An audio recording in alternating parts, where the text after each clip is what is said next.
Live from Studio 7 at the Voice of America in Washington, I am your host, Evans Zeninga. And today on LiveTalk, we are discussing the National Youth Day, a day that was established in 2018 to honor former President, the late Robert Mugabe's contributions to youth empowerment and education. On this day, young people are encouraged to participate in community service projects and engage in activities that promote personal growth and development. The main celebrations were held at the Zimbabwe International Trade Fair, ZITF Hall 4 in Bulawayo, with the President Emmerson Mnangagwa as guest of honor. The event ran under the theme, Empowering the Youth, Securing the Future. While the main event was in Bulawayo, 9 other provinces joined the celebrations through an online platform set up at selected venues in each province in support of launching of a youth digital skills program. Speaking at the event, President Mnangagwa said Zimbabweans must unite in fighting drug and substance abuse, as well as other vices that afflict the youth. He said the National Youth Day must serve as a reminder to the youth of the importance of the freedom and sovereignty that the youth of yesteryear fought for. It is my soul to be here now, the seat of kings and queens, as I join you honoring our National Youth Day, being held under the theme, Empower Youth, Secure the Future. That was President Mnangagwa speaking at the National Youth Day commemorations in Bulawayo today. Sachigaro wevechidiki mubato ZANU-PF mudunhu reBulawayo vaFreedom murechu vanotiwo vafara zvikuru kuti kucherechedzwa kwezuva reNational Youth Day kwaitirwa kuBulawayo. Tikufara zvikuru sevanhu vebulawayo province. Natingi ndambotaura before kuti sevanhu vebulawayo province tikufara nekuchiitiko chaitika nhasi apo His Excellency vanova champion of youth empowerment vauya vakatora manzwi avo kumayouth. Mayouth anga akazara pano, vana vezvikoro kubva kumayunivhesiti zedu, colleges, kubva kumachechi, kubva even vana mayouth clubs chaizvo vanga vari pano. Tikufara nemashoko ataurwa nemutungamiri wedu ende haana kungouya chete, palonjwa digital skills program yakaita partnership with the government United Arab Emirates. Ava pachatrainwa mayouth achapiwa nyanzvi wokushandisa makombiyuta. Chizomuchiziva kuti iko zvinhu zvakuitika especially pasi rese zvakunyanya kuwandira kumasaisai. Saka zvakakosha chaizvo kuti mayouth ave neutesve ihwohwo kuitira kuti pavaita mabasa avo emaoko vaite mabasa at the lowest possible cost vachishandisa michina yechizvino-zvino. ZANU-PF Youth Chair for Bulawayo, Mr. Freedom Murechu, speaking to Studio 7's Kudzanai Musengi in Bulawayo earlier. But human rights activist Mr. Benon Ngube says it's all about pushing the 2030 agenda through the youth. You know, Zimbabwe right now is in a bit of a crisis, a heavy one, whereby the president wants to extend his term up to 2030, which is very, very wrong and very unconstitutional. But then it is very wrong for us to assume that they're not going to be able to pursue that agenda, because we're dealing with people that have already gone through with a coup at some point in time. So this is a small thing that they're dealing with. And then you can already see that the war veteran Geza has been complaining and has been outspoken about the president extending his term and is speaking against it. But as we talk right now, he's being hunted down by the police. This is their fellow comrade that they are hunting down. Imagine what they would do to ordinary citizens who would speak up against the extension of the term of the president. So it's up to us as young people to always speak up against these things and always act. And it's not only up to us, it's also up to the leadership of us, the young people. The leadership, because we've got leaders. We've got leaders, everyone who doesn't associate with ZANU-PF, everyone who doesn't associate with the extension of the 2030 agenda. Everyone who claims to have a following must start speaking against the extension of the term, because keeping quiet about it actually aligns with what the president is doing. So it's difficult now, because you can tell it's difficult to tell who is who, but by their fruits you shall see them. But this is the time for us to speak up. That was human rights activist Mr. Benon Ngwe speaking on the sidelines of the National Youth Day celebrations. And now we have a press release here from another opposition political party, the Democratic Movement for Change, the MDC. They had a press statement released earlier today, signed off by their Secretary for Information and Publicity, Letubuhle Ndlovu. And in it, they say yes, they dedicate honoring Robert Mugabe's legacy to this day, but they would like to reiterate that political violence has been a tactic used to maintain power and control. They also demand genuine employment, business opportunities for the youths in Zimbabwe, as well as urging government to prioritize policies that foster economic growth, education, and skills development, allowing young people to reach their full potential. They also say together as youth, they need to rise above manipulation and violence and channel energy into positive change, advocating for a Zimbabwe where the youth are seen as a pillar of progress rather than tools for political gain. They say they want to demand for a brighter future that is built on principles of democracy, justice, equality, and respect for the Constitution.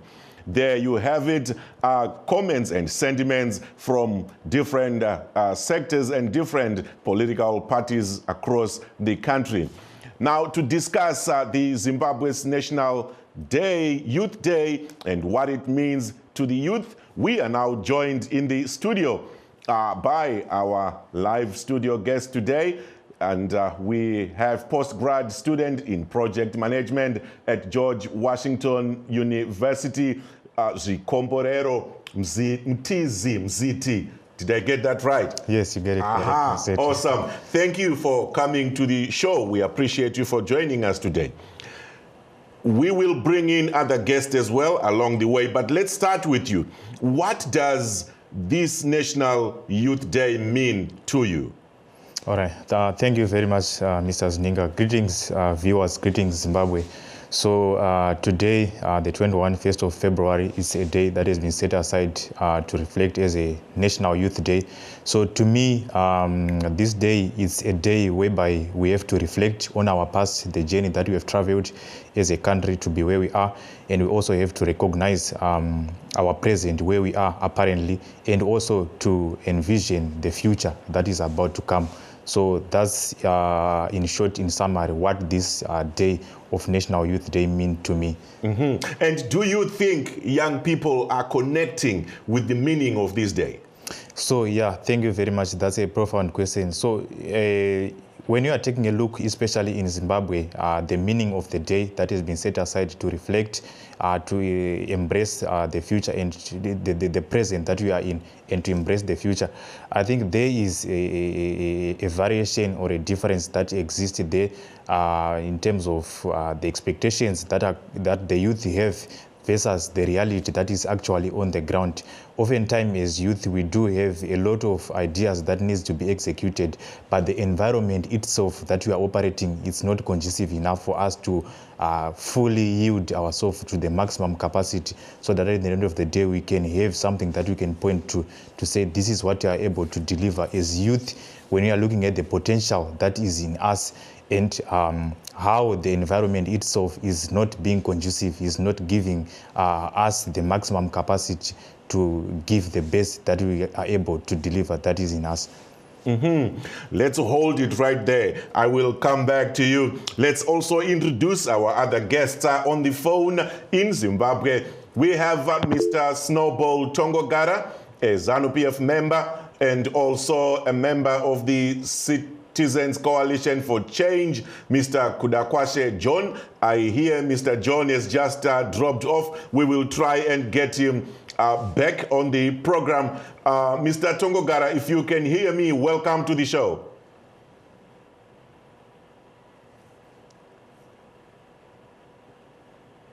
I think we are having problems with our lines and connectivity there. Mr. Tongogara, can you hear me? Yes, now I can hear you very clear. Okay. Thank you so much for coming onto the show today. You've heard what the president has said. You've heard what the other gentlemen said who spoke on behalf of ZANU-PF party youth members in Bulawayo. There was also Benon Nguye there who spoke, a human rights activist whose message was, this is all about the 2030 vision. And we also have in the studio here Zikomborero, who said his sentiments as well on the National Youth Day. What does this day mean to you? Let's also throw you that question. Thank you very much for this question. Today we were in Bulawayo. We were celebrating the Youth Day. This day reminds us that we are stockholders of this country. So we as a president always saying, so this day reminds us as young people the responsibility we have as citizens that we have to play our party to make sure that vision 2030 become a reality. And we have had President also challenging young people to take part in economic development initiatives across the country at all levels, from what level up to national level, to make sure that we also contribute to our GDP, to our economy overall. And it is a very important day as young people. We also heard President talking about against drug abuse. And the President said there are no sacred cows, and all those who supply drugs must be arrested. So it's a very important day because we are reflecting some of the challenges that we are facing and also charting the way forward with young people. It's a very important day, and yes, sir. All right, let's hold you there, and we will come back to you in a moment. I am told that Mr. John is back. Mr. John, are you there?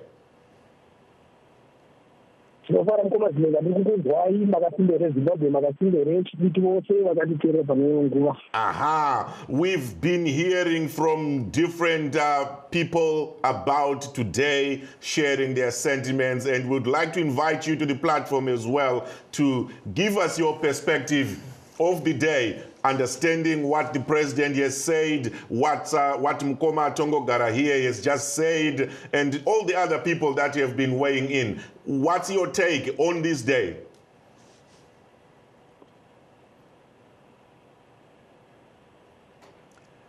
I don't think Mr. John is still there. Can you hear me?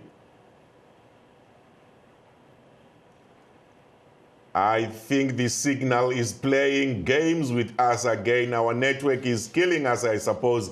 I will come back to you, Mr. John. Let's hope we get you back. We can't hear anything if you are saying something right now. I guess we lost him. But anyway, as I was talking to Mr. Tongogara just now there, you remind me to pull back this press statement. I don't know if you heard me when I said the contents of this statement from the MDC youth, who say, in as much as they are honoring Mugabe's legacy and celebrating today for the youth, they demand more equality. They have a lot more challenges they are talking about, and they need to see more happening in the country for the young people of Zimbabwe. What do you say about these sentiments? Okay, thank you. I think it's a very honest question. But I want to say that our political events are not are inclusive in nature. Our policies are not discriminate along political lines, whether it belongs to ZANU-PF, it belongs to MDC or to CC. Opportunities are open for every Zimbabwean. But the challenge we have with the opportunities are mindset. When opportunities arise, they don't want to get up and make bold decisions to try to seize these opportunities because they just say these opportunities belong to the ZANU-PF. Go to the Ministry of Mines and apply, and if anyone asks you whether it belongs to ZANU-PF or MDC, I think I will denounce my party because that's unfair. But I can guarantee you that if you visit any ministry or government office as a young people seeking for an opportunity, they will never ask you the political party you belong to. So our policies are open for every Zimbabwe. Thank you. Mm-hmm. So are we saying, Watongogara, these challenges other youth are saying, from the different other parties and the activists that have spoken earlier, they are not affecting you too in the ZANU-PF camp?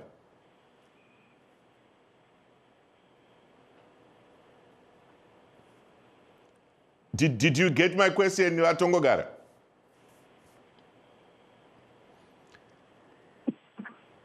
Sorry, come again.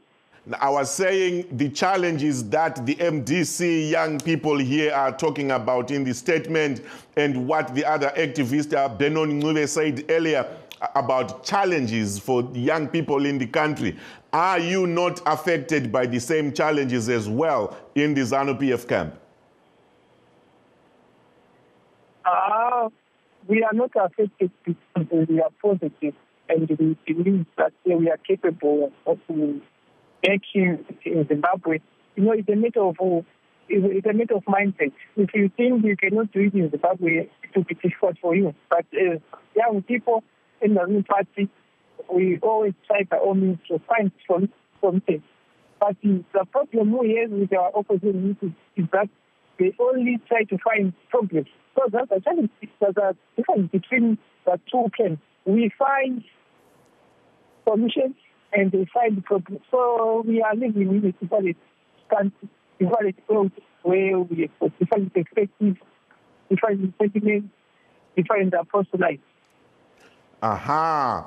Okay. While I've just got a message here from Clayton Gonese. We're gonna try and get our producers to call you and we hear what you have to say. But in the meantime, let us come back into the studio. Let me come back to Mr. Mziti here. Now, there are issues young people are raising here. Let me say a few that they have mentioned. Unemployment. I heard about the drug abuse. There is the brain drain in the country as most young people are leaving the country for greener pastures.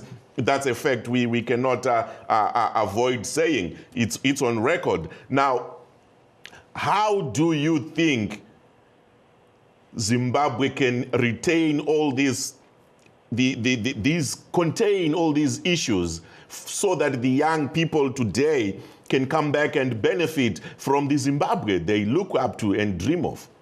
Okay, thank you very much. That's a profound question that is really pegged. So I think the first thing, in all honesty, when you're about to address a problem is to be first to recognize that something is not working. If you are in a position to be able to come to a position to say we are able to recognize that there is something which is wrong, that's the first step even in building the nation. Now, coming back on the aspect of how best can we come together as Zimbabweans or as youth at large to address these whole issues, we can talk of unemployment, drug abuse, the brain drain. The first thing, in my understanding, is to have inclusivity. What do we mean when we talk of inclusivity? As youth from Zimbabwe, of late I've been feeling like our opinions are not being included when it comes to the tables of decision making in Zimbabwe at large. So this alone, we feel like we are not part of the country, we are not part of the nation building. So the first step is to address the issue of inclusivity, whereby we can have youth being part of the decision-making process. Right now, I can give, for example, in Zimbabwe, the average age of a member of parliament is 53 years. When you are talking about the average age of a member of parliament, what do you then expect from a 53-year to make a decision that is going to have an output which is sound to an average youth in Zimbabwe? But Mkomaziko, there are young people in parliament, the youth. Are there no young people in parliament today? What are they doing? Are the numbers too low? Are they not making their voice heard? What's going on? Part of it, the numbers are too low. And also, our voices are not heard, even for those who are in the parliament today. There hasn't been enough movement or advocacy as to what is it exactly that are affecting the youth, and we address them accordingly. I can give an example of there was a video clip whereby Professor Emon Murwira is someone whom I respect very much, whereby he was saying youth must create jobs after college. But then I'm looking at myself to say, okay, after I'm done with my degree, after an ordinary youth in Zimbabwe right now is done pursuing his undergraduate degree, what is it that is going to do? That person needs capital for him to thrive, for him to be able to establish his or her own company. Where is he going to get that capital? Yes, we can talk of the initiatives that we have been set aside to promote the youth, but on top of that, I'm saying there hasn't been done enough steps or to take enough strides for us to move, for us to advocate to the empowerment of youth. So now coming to the issue of the aspect of drug abuse, the rate in Zimbabwe is just unprecedented, the level at which the youth are taking drugs and doing all sorts of filthy things. Those are some of the things. So you realize that it's one problem is leading to the recurring of other problem. The youth, after spending 5 years in college, you realize that there is no opportunity, there is no equal opportunity for you to practice that which you went to spend 5 years for. What are they going to do? Most of them, they are going to resort to drugs. Most of them, they are going to resort to all filthy things. So it's one problem which is leading to the creation of other problems, so that you are going to realize at the end of the day, we've got a litany of problems that are emulating from one problem recurring to the other problem. You are now a preacher in this ministry. We will have to hold it right there. I understand we've got a caller, Mr. Clayton Gonese. Briefly, Muripo Hereva Gonese. Yes, I'm here, Mr. Thank you for joining us. We are talking National Youth Day now, and Muchidimbu. Zuva iri makaritarisa imimi zvii zvamungade kutaura nezvaro manzwa zviri kutaurwa nevakawanda izvo. Ndingangoda kutaura mukoma Zininga ndichiti zuva iri harinyanyo kuve nechiremerera kune vechidiki vakazvarwa kuma-2000 vakaita seni, nekuti munoona kuti mimi nhoroondo yemushakabvu vaRobert Mugabe chigadza pasi mimba yemusikana. VaMugabe vakaita zvemutana akwira padare kuchemera mhandire ane mene. VaMugabe, he ended up deleting and undoing all the good things that he had done before. His biggest undoing was overstaying his welcome. So he ended up reversing all the gains of the revolution that he had achieved. Sezvamunoona nhasi, Zimbabwe yakuita seyakageza negoka munyama. Zimbabwe yave nyika yekuti inoita seyakaberekera ingwe. Vechidiki vazhinji vari kuitiza vachitsvaga mafuro manyoro. Naizvozvo, zvotaridza kuti Zimbabwe is now being shunned like a leper by young people since they are going outside looking for greener pastures.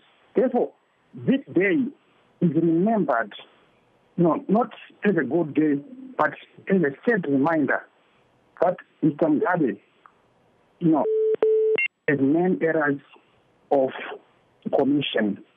Mr. Mugabe's legacy, even though he did good things, he ended up and doing a lot of things to the extent that most youths cannot resonate with all the good things that he did because he ended up deleting them. Vagonese, I wish you had come in a little earlier. You are saying a lot right now, but time is not on our side. We would like to appreciate you, though, for sharing your sentiments and your comments. Let's come back to the studio. Now, Mkomaziko. Yes. Today is also a day remembered across the world as Languages Day, Mother Languages Day. And we're not leaving this place until we talk a little bit about that, right? It was proclaimed by the United Nations in 1999 to commemorate the language movement. But what is the significance of the mother tongue, and why is it called that and not something else? What's your take on this? Okay, thank you very much. Yeah, that's a profound one. So to me, when you talk about this mother tongue, it's the first thing that comes to me is to have that. To me, it's a heart of identity whereby we are able to associate with. It's something that you are able to look back and reflect to say, oh, this is what stands for me. It's also I can say it's a lens that I can see the world through. Studies have shown that there are 40% chances that if a child is born speaking his mother languages, he is going to excel, he or she is going to excel in whatever the studies that they are going to embark on. So in Zimbabwe, we have got 16 different languages. In the earlier, we've got Shona, Ndebele, Tonga, and Chewa. So those are some of the languages which I can say they are endangered languages, right? Endangered. What do I mean by endangered? That's a strong word. Yes. So when you are talking about something which is endangered, it means something that is going to be extinct, something that is in the near future is not going to be existing anymore. Why? Let's take instance, for example, Shona. Vanhu vangani today vekuti they are able kuti vanoita conversation vanogara kutaura kuita nhaurirano nechishona igopera nhaurirano iyoyo pasina kusanganisa mazwi echirungu kana mazwi echimanje-manje. Muri kutaura mashoko anotyisa imi. Zvoitwa sei kuti mutauro uyu urege kurasika magenerations ari kutevera agoenderera mberi nemutauro iyi? Takuchiti ngatichidzokei kutsika nemagariro nekukudzwa kwatakaitwa isusu. Chiri kunyanya kukonzeresa this problem inyaya yekutora the western culture tichiunza kwatiri isusu toda kuiimplement. Vanhu tiri kutora, it's not bad of course to take some of the cultures, but we also at the end of the day to remember that we are Zimbabweans. What is it that defines us? Mutauro wedu wechishona. Let's be proud wherever we are, whether in New York, you are in Massachusetts, you are in Washington DC. Let us not be shy. Ngatisanyare, ngatisave vanhu vanofila kunge wakwashoreka kana kuti wakumakisa uchitaura Shona, uchitaura Ndebele, uchitaura Chichewa. If you look at the most developed countries, you can talk of the German. They are proud in speaking their own languages. So I'm also advocating to say, let us not feel shy when it comes to have our own languages, to speak our Shona, to speak our Ndebele, to speak our Tonga and Chewa. You have just dropped a bombshell to close the show. Thank you so much for being on the show today. We appreciate you for coming. And viewers, let's take time to thank the rest of the guests who were with us today on the show. And this brings us to the end of this exciting episode. We will be back with more next week. And I am signing off in Washington. This is Evans Zeninga.